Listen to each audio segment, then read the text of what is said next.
I had the X's marked on my calendar that were leading up to move out day. It's the day I was dreading, but I had to get this over with already. I couldn't supply you with love because there's beginning to be a decline in that demand for it, so our equilibrium has been off.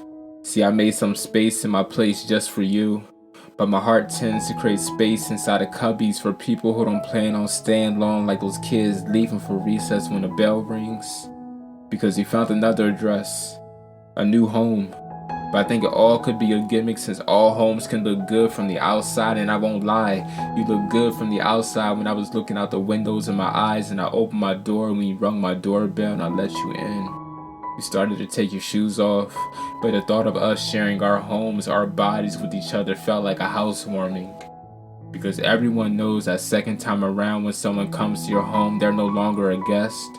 So you can help yourself to what you like, make yourself feel at home, because I thought of Sade when he said I want to cook you a soup that could warm your soul.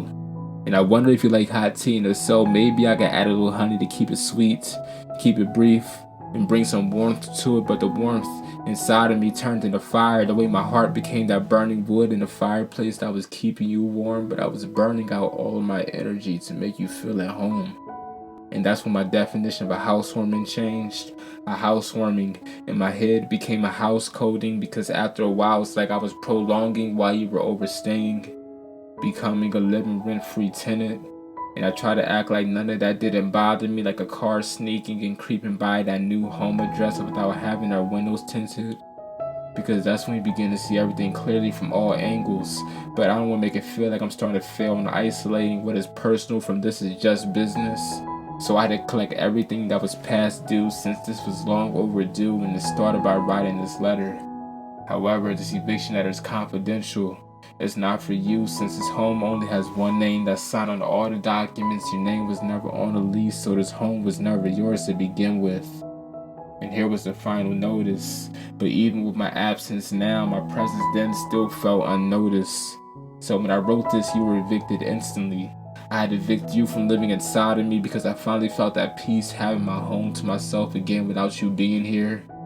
But every now and then the presence of you still tiptoes through the living room, up the stairs leading to the hallway at the very end where the attic door is.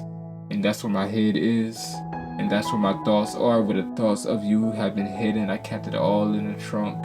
I placed you there unknowingly with the rest of the junk that's been collecting more dust bunnies, more of Charlotte's Web, more memories with weight to it. The way the attic's trunk has been weighing casket heavy, holding too much dead weight. I think I became a hoarder.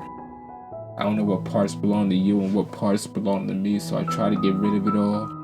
But it broke through the attic floorboards, past that fireplace that was burning, landed at the pit of my stomach, signaling that this was about to be some shit, but nevertheless I try to stomach it. Try to stomach you, like a feast at the open table, but it's never beef between you and I. It was just that the beef was too tough and too hard to swallow. Let my eyes get bigger than what I can stomach.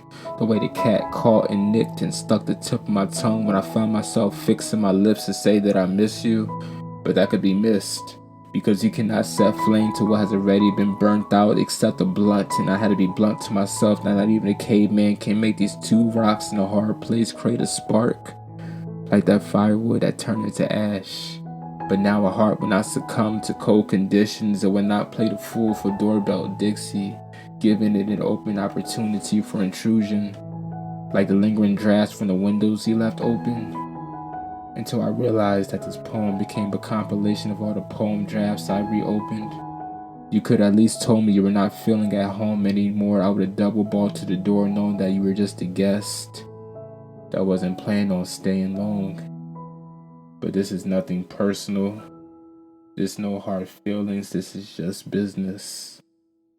So I'll call this the eviction letter.